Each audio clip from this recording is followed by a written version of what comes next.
Hello! Aujourd'hui, on se retrouve avec un nouvel épisode d'aussi dédié au retour. Le retour de voyage, ce moment qui est à la fois excitant et redouté. On prépare son départ depuis plusieurs semaines, voire mois à l'avance, alors que bien souvent on oublie de préparer son retour. Et pourtant, Dieu sait que c'est important. Alors pourquoi négligeons-nous tant ce retour? Je vous en parle tout de suite dans ce nouvel épisode d'aussi.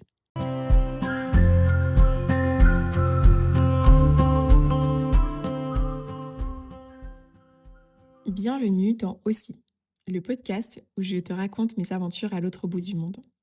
Ici, je partage mes découvertes, mes doutes, mes rencontres et tout ce que je vis depuis que j'ai découvert l'Australie.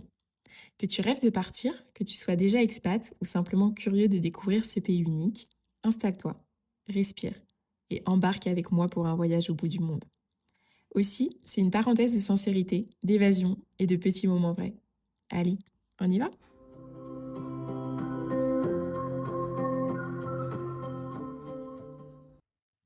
Lors du dernier épisode, je t'ai fait le récit de mon PVT en m'arrêtant à un moment particulier, le Covid.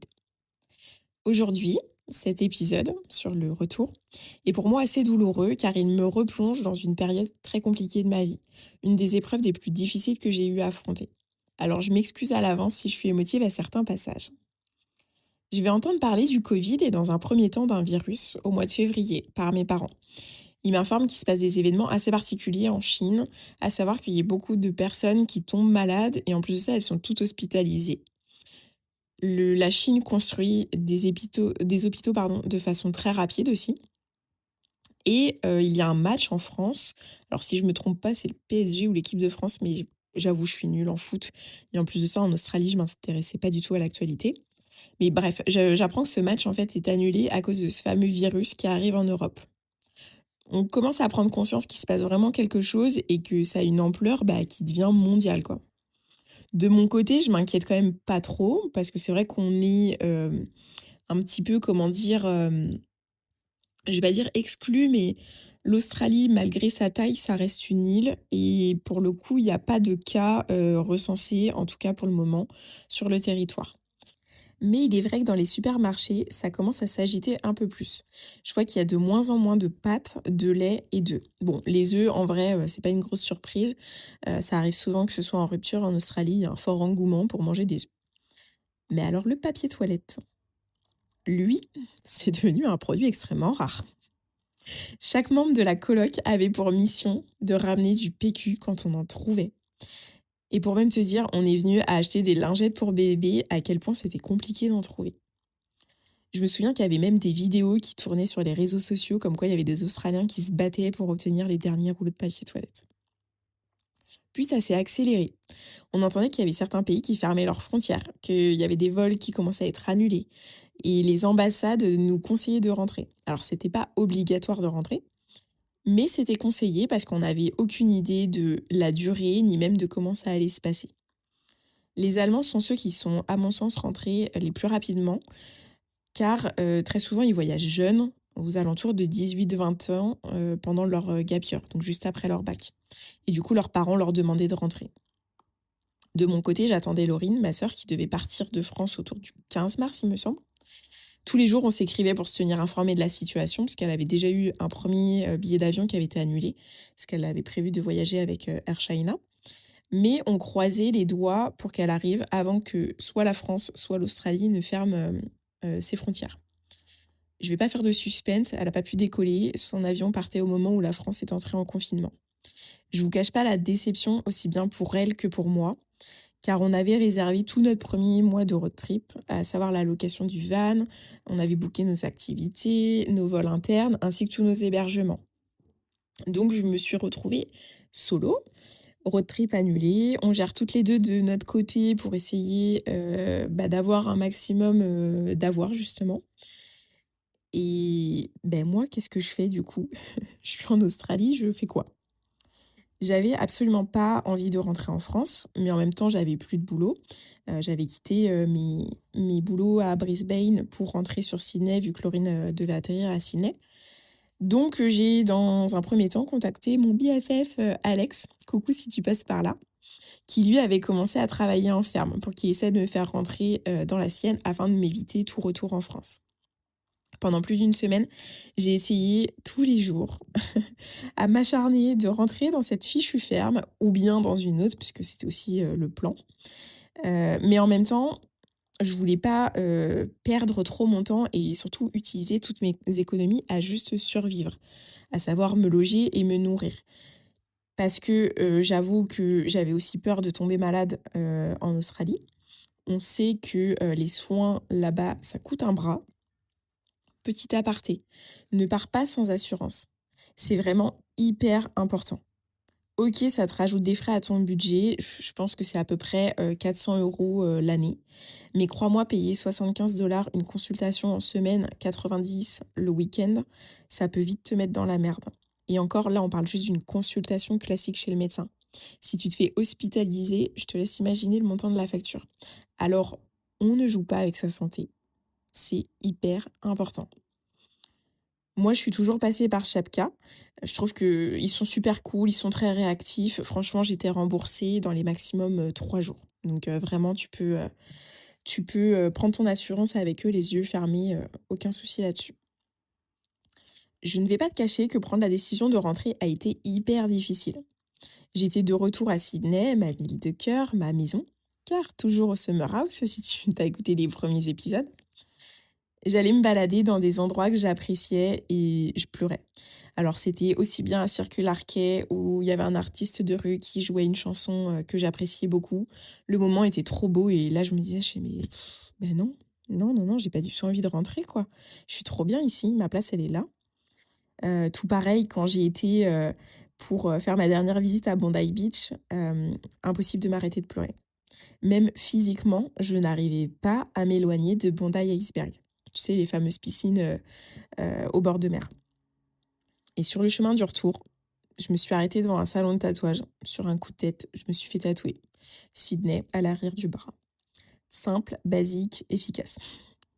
Premier tatouage que je fais sur un coup de tête. Alors attention, c'est pas toujours très bien, mais je t'assure que celui-ci, je ne le regrette pas et j'y tiens énormément. Il a tellement de valeur à mes yeux, enfin vraiment c'était, une évidence en fait pour moi que de faire, ce tatouage. J'ai pleuré non-stop, du départ de l'auberge jusque dans l'avion. Tous les souvenirs me remontaient et l'idée de pas faire ce road trip me hantait. Alors, lors de ces vols, c'était en direction de Paris. C'était assez bizarre parce qu'en fait, il y avait que des jeunes. On était que des backpackers. Genre, limite, t'as l'impression que c'est un voyage scolaire, le truc. Il y avait même une nana qui avait partagé ma chambre d'hostel qui était le rang juste derrière moi. Et j'entendais dans l'avion, du coup, ces gens discuter des destinations qu'ils avaient faites. Et moi, j'avais ce goût amer de n'avoir rien visité du pays autre que 3 villes, à savoir Sydney, Byron et Brisbane. Je suis arrivée chez mes parents, toujours accompagnée de mes larmes. On aurait pu penser que c'était des larmes de joie, mais non. Franchement, j'étais juste triste et vraiment, dégoûtée d'être rentrée, quoi. Et en plus, pour couronner le tout, on n'a pas pu se prendre dans les bras. Pas de câlins, pas de bisous. Juste se saluer de loin car je prenais des risques déjà de revenir avec le virus après ce long voyage en étant en contact avec tous ces étrangers dans les aéroports. Je me souviens, j'avais même des amis qui étaient belges à l'hostel qui me disaient: «Ah bah nous, on a prévu d'aller dans l'appart d'un des membres de notre famille qui est vide, dans un premier temps pour ne pas prendre le risque de contaminer nos proches». J'avais discuté un petit peu avec mes parents. On avait envisagé l'option de, mettre le camping-car, parce que mes parents ont un camping-car, juste devant la maison pour, passer quelques jours dans un premier temps, confinés afin d'éliminer, tout risque de virus et puis ensuite, intégrer la maison. Alors pas la maison des secrets, juste ma maison, familiale et puis, très vite mes parents m'ont dit: «Non en vrai, ça fait 7 mois qu'on t'a pas vu, donc bah non, tu vas revenir dans la maison, directement». Pour autant, je suis arrivée, on a mis un maximum de mes affaires dans le garage. J'ai retiré toutes mes fringues, tout ce que je pouvais laver, j'ai directement fait une machine pour laver tout ça. Moi, j'ai été me doucher et après avoir fait tout ça, là, j'ai pu, discuter avec eux. Mais comme je te disais, pas de câlins, pas de bisous, hem, un retour extrêmement froid, anesthésié de tout sentiment. très, très bizarre. Maintenant que je t'ai donné le contexte, rentrons dans le vif du sujet, le retour. Comme tu l'as compris, mon retour, moi, il était absolument pas prévu et j'imaginais encore moins rentrer de cette façon. La suite, elle n'a pas été très compliquée à imaginer. S'en est suivi une dépression. Alors, d'un point de vue médical, je ne sais pas si c'est une dépression parce que du coup, j'ai pas été voir le médecin par rapport à ça. Mais c'est la façon dont je l'ai vécu. Ma cousine Pauline et ma copine Marine, coucou les filles, m'avaient prévenu que le retour serait dur et surtout qu'on peut mettre jusqu'à 1 an avant de s'en remettre. Alors au début, je me suis dit: «Bon, non, quand même pas, 1 an, ça fait beaucoup». Ce fut mon cas. Je suis passée par différentes étapes: le choc, le déni, la tristesse, la colère, l'incompréhension. Je passais mon temps sur mon téléphone à regarder encore et encore mes photos, mes vidéos, à appeler mes amis qui étaient encore sur place, à scroller, Insta sur tout ce qu'il y avait en lien avec l'Australie. Je vais pas te mentir, j'ai beaucoup pleuré et ça pendant super longtemps, à savoir dans mon lit le soir, sous la douche, et ça m'arrive encore, aujourd'hui, même 6 ans après. Et puis même, en entendant certaines musiques, enfin une en particulier, celle-ci.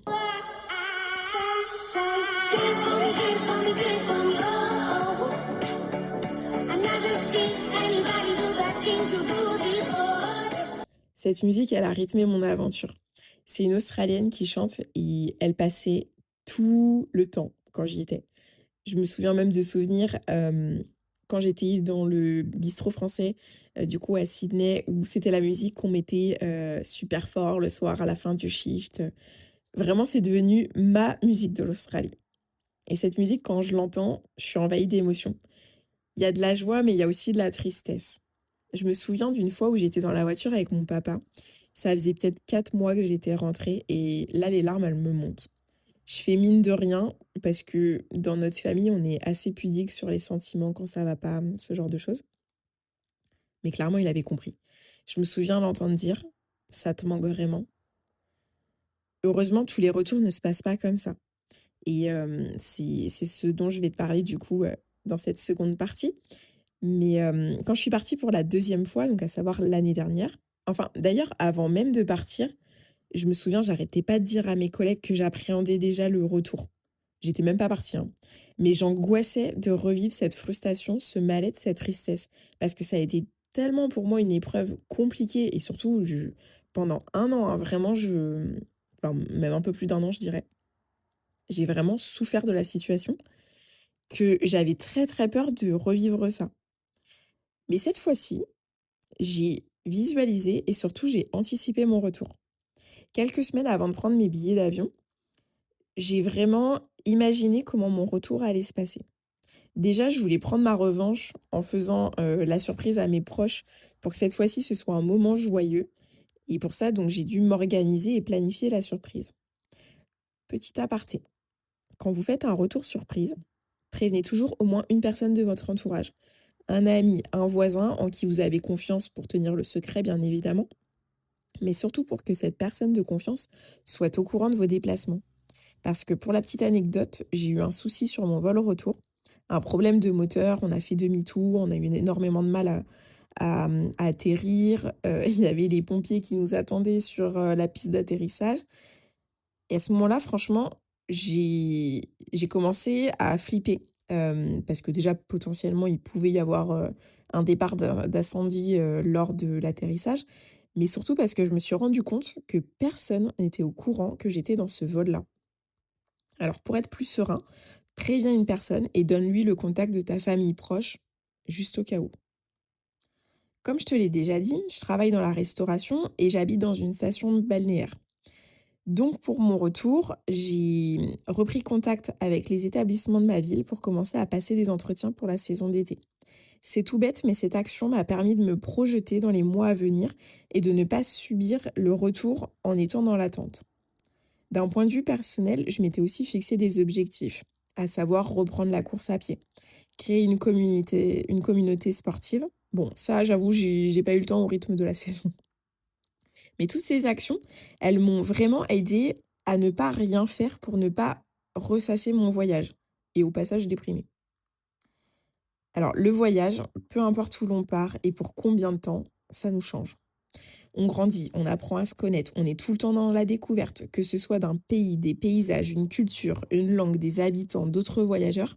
En fait, on est sans cesse en train de solliciter notre cerveau à découvrir et à apprendre. Du coup, on grandit et surtout, on s'habitue à ce que notre cerveau soit stimulé. Et quand on rentre, on est d'abord heureux de retrouver nos proches, bien sûr, de pouvoir raconter tout ce qu'on a vécu, de partager nos souvenirs, montrer nos photos. Il y a tellement d'excitation dans les premières semaines, c'est super chouette. Et puis après, ça s'essouffle un peu. Tu te rends compte que, bah, en fait, presque rien n'a changé. Ta ville, les lieux où tu as tes petites habitudes, les gens. Ça, je crois que c'est le plus dur. Parce que toi, tu reviens complètement différent. Comme je te l'ai dit, tu as tellement grandi, tu as soif d'aventure, de nouvelles expériences. Et pour autant, dans ton entourage, c'est toujours pareil. Au mieux, il y a eu des naissances, certaines personnes ont acheté et construit, leur maison, mais tu sens qu'il y a un décalage, en fait, qui est en train de se créer. Tu vibres moins avec certaines personnes. En fait, c'est comme si, tu étais là, présent, enfin, tu es présent physiquement, mais mentalement, tu te sens ailleurs. Tu sens que, ouais, il y a vraiment un décalage, en fait, qui, heu, qui se crée. Puis en plus, au bout de quelques semaines, une fois que tu as raconté ton voyage, bah, la vie, elle reprend son cours. Les gens, ils vont arrêter de te poser des questions, ils vont arrêter d'être impressionnés par tes aventures. Et toi, bah, du coup, tu te sens perdu. Tu as du mal à trouver ta place. Une partie de toi, est toujours là-bas, ton esprit, entre autres, mais comme je te disais, bah, physiquement, beh, tu es là et maintenant, va falloir que tu retrouves ta place dans la société. Tu l'as compris, le retour, ça se prépare autant que le départ. Il est important d'avoir conscience qu'on peut être triste, perdu au retour, mais que c'est tout à fait normal. Commence par visualiser ton retour, ce que tu as envie de faire à la suite de ton voyage. Et le temps que tes projets se concrétisent, parce qu'il faut aussi accepter que ça prenne un peu de temps, occupe-toi physiquement et intellectuellement. Tu verras que de toute façon, ton voyage, il sera toujours bien présent dans ta mémoire, mais fais en sorte de laisser de la place à d'autres activités. Et puis n'hésite pas à m'écrire si tu en ressens le besoin. Je serais ravie de t'aider à passer par cette étape qui n'est pas si facile à vivre. Si tu as aimé cet épisode, n'hésite pas à le liker, à mettre un petit commentaire, à le partager ou même à t'abonner. Ça m'aide beaucoup et ça m'encourage à continuer à vous proposer du contenu. Alors merci et à bientôt sur aussi.